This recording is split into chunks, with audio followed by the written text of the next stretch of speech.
Hi, my name is आकाश और आज हम देखेंगे करंट इलेक्ट्रिसिटी टॉपिक।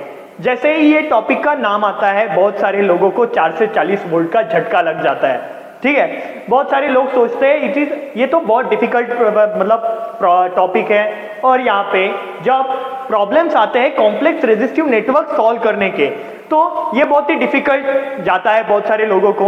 तो आज इस लेक्चर में मैं आपको ऐसा वे दे दूंगा, ऐसा जड़ी बूटी दे दूंगा जिससे आपको ये कॉम्प्लेक्स रेजिस्टिव वाले जो प्रॉब्लम्स है आप ये चुटकियों में कर पाओगे। ठीक है, तो यहाँ पे हम एक प्रॉब्लम सॉल्व करेंगे जिसमें अपने पास है 12 रेजिस्टर्स और ये 12 रेजिस्टर्स को हमने प्लेस किया है along the edges of cube. Okay, जैसे इस डायग्राम में दिखाया गया है 12 रेजिस्टर्स को हमने प्लेस किया 12 एजेस के अलोंग और हम यहाँ पे निकालना चाहते हैं equivalent resistance along body diagonal, face diagonal and along cube, along the edge of the cube. Okay, और ये प्रॉब्लम सॉल्व करने से पहले आपको कुछ नॉलेज चाहिए, that is series combination and parallel combination of resistors, जो आप नीचे वाली क्लासेस जैसे 9th और 10th में सीख चुके हो। तो फिर से हम रिवाइज करते हैं एक बार।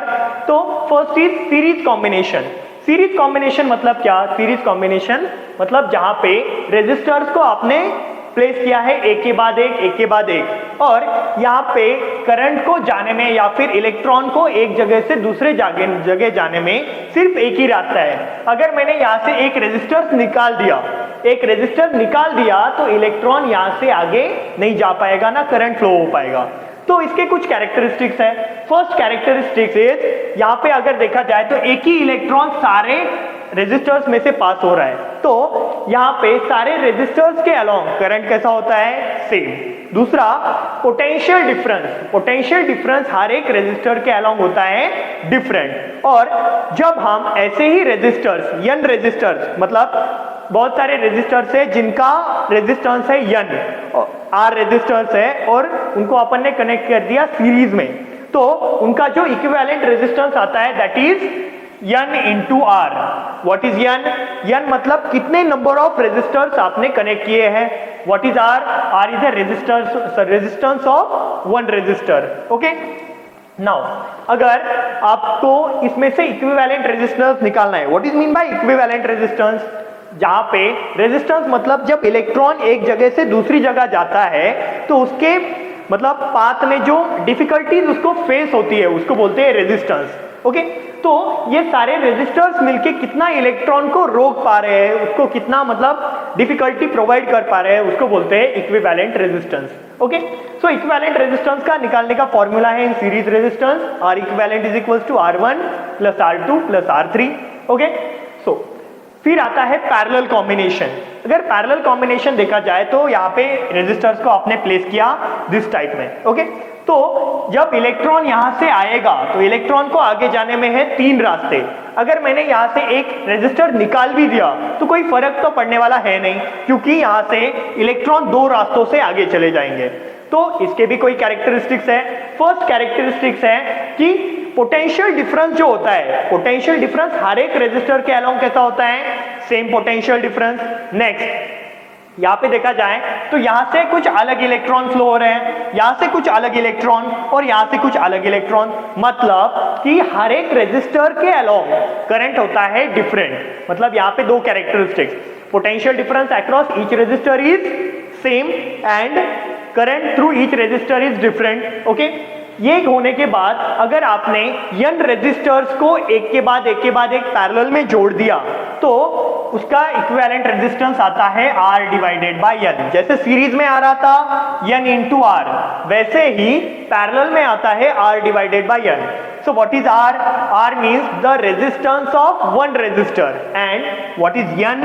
N means the number of resistors जो अपन ने पैरेलल में कनेक्ट किए हैं। तो ये 2 फॉर्मूले याद रख लेना, क्योंकि ये 2 फॉर्मूले बहुत ज्यादा इंपॉर्टेंट, क्योंकि आगे जो हम प्रॉब्लम सॉल्व करेंगे उसमें ये 2 फॉर्मूलाज आपको मतलब बहुत सारा हेल्प करेंगे। ठीक है, तो अगर इस केस में आप इक्विवेलेंट रेजिस्टेंस निकालना चाहते हो तो वो कितना आता है? 1/R equivalent is equals to 1/R1 plus 1/R2 plus 1/R3। Okay, now अभी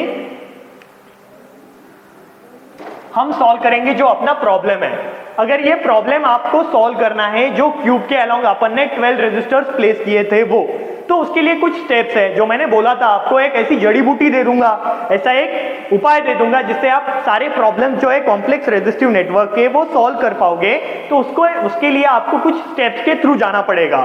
तो वो स्टेप्स है ऐसे। सो फर्स्ट स्टेप क्या है, आपको फाइंड करने पड़ेंगे इक्विपोटेंशियल पॉइंट्स। अभी आप बोलोगे कि इक्विपोटेंशियल पॉइंट्स होते क्या है, तो देखो इक्विपोटेंशियल पॉइंट्स होते हैं कि अगर मैं यहाँ पे खड़ा हूं और लेफ्ट साइड, राइट साइड और फ्रंट साइड, तीनों साइड रोड है, रोड सेम है, ओके, जहां पे उसमें गड्ढे नहीं है, जिसमें स्मूथ रोड है, मतलब एक ही टाइम पे बना हुआ है, एक ही मटेरियल से बना है और उसका मतलब सब कुछ सेम है।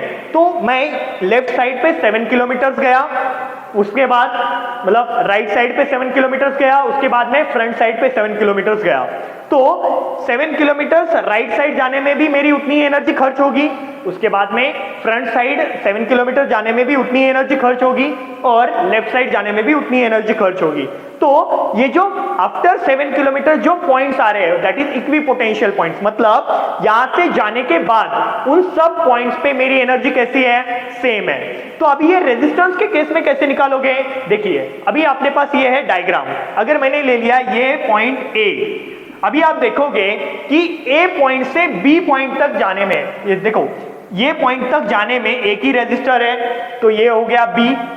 फिर दिस पॉइंट से ये पॉइंट तक जाने में मतलब पाथ में कितना रेजिस्टर है, एक ही रेजिस्टर, मतलब इससे क्रॉस करने में उतनी ही एनर्जी खर्च होगी। अगर रेजिस्टेंस इसका भी आ रहा है, इसका भी आ रहा है और इसका भी आ रहा है, तो ये पॉइंट से ये पॉइंट जाने में उतना ही मतलब एनर्जी खर्च होगा। तो ये भी पॉइंट हो गया बी, और ये पॉइंट से ये पॉइंट जाने में एक ही रेजिस्टर है, फिर भी ये पॉइंट हो गया बी। क्यों? क्योंकि ये सारे हो गए इक्विपोटेंशियल पॉइंट्स। क्यों इक्विपोटेंशियल पॉइंट्स? जब इलेक्ट्रॉन यहां से निकलेगा तो ये रेजिस्टर क्रॉस करने के बाद ये यहां और यहां तीनों पॉइंट पे उसकी एनर्जी होगी सेम। दैट्स व्हाई इनको बोलते हैं अपन इक्विपोटेंशियल पॉइंट्स। ओके, तो फर्स्ट स्टेप क्या है, आपको निकालना है equipotential points. Okay, second step आपको बनाना है सिंप्लीफाइड नेटवर्क। फिर थर्ड स्टेप है कि जहां पे आपको पैरेलल कॉम्बिनेशन डिटेक्ट करके उनका इक्विवेलेंट रेजिस्टेंस निकालना है।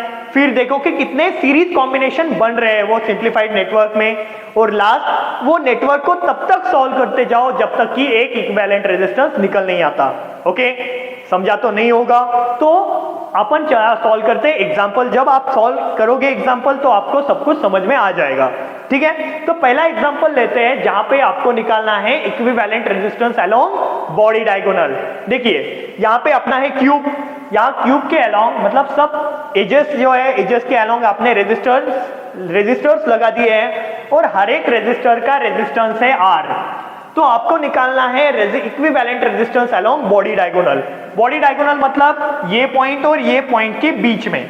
अभी आप कैसे निकालोगे, बाय यूजिंग जो स्टेप्स मैंने आपको 5 दिखाए उसके यूज करके। ठीक है, तो पहली स्टेप क्या थी, फाइंड इक्विपोटेंशियल पॉइंट्स।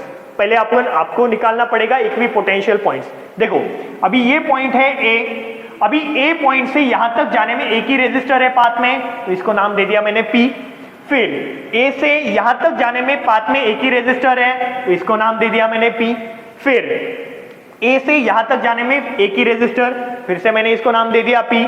हो गए सारे पॉइंट्स। नेक्स्ट यहां पे आओ बी पॉइंट की तरफ। अगर बी पॉइंट की तरफ आप आ गए तो यहां से देखो ये बी से यहां तक जाने में एक ही रेजिस्टर है, मैंने इसको दे दिया नाम क्यू। यहां से ये पॉइंट जाने में एक ही रेजिस्टर है, फिर मैंने इसको नाम दे दिया क्यू। फिर देखो ये बी से यहां तक जाने में एक ही रेजिस्टर है, फिर मैंने इसको नाम दे दिया क्यू। ठीक है, तो सारे पॉइंट्स का नाम देना हो गया। नेक्स्ट मैंने बोला था आपको दूसरा स्टेप क्या है, दूसरा स्टेप था जहां पे आपको क्या ड्रॉ करना पड़ता था, सिंप्लीफाइड नेटवर्क। तो सिंप्लीफाइड नेटवर्क कैसे ड्रॉ करेंगे, देखो आपको निकालना है दो पॉइंट्स के बीच में इक्विवेलेंट रेजिस्टेंस।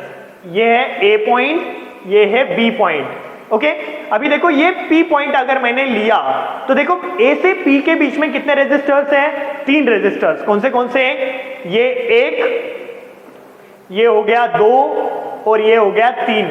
ये 3 रेजिस्टर्स हो गए किसके बीच में, A और P के बीच में। ड्रॉ कर लो इनको पैरेलल में। ये हो गया 1, ये हो गया 2 और ये हो गया 3। फिर से यहां पे देखो ये B पॉइंट से Q पॉइंट जाने में कितने रेजिस्टर्स है, फिर से 3।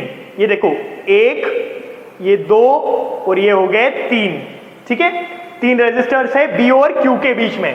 फिर से ये लो पॉइंट Q, और ये Q पॉइंट में है 3 रेजिस्टर जो है पैरेलल में, ठीक है। अभी देखो इतने तो हो गए। फिर P और Q के बीच में कितने रेजिस्टर्स हैं, P और Q के बीच में है, ये हो गया एक रेजिस्टर, ये हो गया दूसरा रेजिस्टर, ये हो गया तीसरा, ये हो गया चौथा, ये हो गया पांचवा और ये हो गया छठा। तो 6 रेजिस्टर्स किसमें है, 6 रेजिस्टर्स P और Q के बीच में। तो ये हो गए फर्स्ट, ये हो गया second, third, fourth, fifth and 6th। ये अपना निकल गया सिंप्लीफाइड नेटवर्क। अभी नेक्स्ट स्टेप मैंने क्या बताया था, नेक्स्ट स्टेप में बताया था कि इसमें से पैरेलल कॉम्बिनेशन डिटेक्ट कर लो और उसका इक्विवेलेंट रेजिस्टेंस निकाल लो। तो देखो अभी ये P और Q के बीच में कितने रेजिस्टर्स हैं, 3 रेजिस्टर्स जो पैरेलल में है। और मैंने एक फॉर्मूला बताया था कि अगर n रेजिस्टर्स आप पैरेलल में जोड़ते हो तो उसका इक्विवेलेंट रेजिस्टेंस निकल के आता है R डिवाइडेड बाय n। तो यहाँ पे 3 रेजिस्टर्स है जो पैरेलल में जोड़े गए हैं, तो इनका इक्विवेलेंट रेजिस्टेंस कितना आएगा, इनका एक रेजिस्टर बनेगा जिसका रेजिस्टेंस आएगा R divided by 3, Q3, because इनका रेजिस्टर हर एक का रेजिस्टेंस से R और 3 रेजिस्टेंस जोड़े गए हैं, that is R divided by 3। So A और P के बीच में आया R डिवाइडेड बाय 3। फिर P और Q के बीच में 6 रेजिस्टर्स है, 6 रेजिस्टर्स है तो 1 2 3 4 5 6, तो इसका इक्विवेलेंट रेजिस्टेंस आएगा R डिवाइडेड बाय 6। फिर Q और B के बीच में है 3 रेजिस्टर्स, ओके, 3 रेजिस्टर्स है तो इनका इक्विवेलेंट रेजिस्टेंस आएगा R divided by 3। So this is Q and this is B। अभी देखो नेक्स्ट स्टेप मैंने बताई थी कि पहले डिटेक्ट कर लो कि कितने सीरीज कॉम्बिनेशन बन रहे हैं। यहाँ पे सीरीज कॉम्बिनेशन बन रहा है ये 3 रेजिस्टर्स का, ये 3 रेजिस्टर्स अगर देखे जाए तो ये सीरीज कॉम्बिनेशन में जोड़े हैं। और जब सीरीज कॉम्बिनेशन में जोड़ते हैं तो इक्विवेलेंट रेजिस्टेंस बनता है R1 plus R2 plus R3। अगर यहाँ पे देखा जाए तो R1 की वैल्यू है R डिवाइडेड बाय 3, R2 की वैल्यू है R divided by 6 and R3 की वैल्यू है R डिवाइडेड बाय 3। सो देखो लिख लो इनको, सो R divided by 3 plus R divided by 6 plus R divided by 3, इनको कर लो ऐड, सबका बेस सेम कर लो। तो क्या आया, R divided by 6 plus R divided by 6 plus 2R divided by 6, इनको कर लिया ऐड तो कितना बना, this is 2 plus 2 4 and 1 5, that is 5R divided by 6। तो ये होता है इक्विवेलेंट रेजिस्टेंस जब आप 12 रेजिस्टर्स को एक ट्यूब के एजेस के अलोंग प्लेस करते हो और किसके अलोंग निकालना है अपने को, दैट इज बॉडी डायगोनल के अलोंग, ठीक है।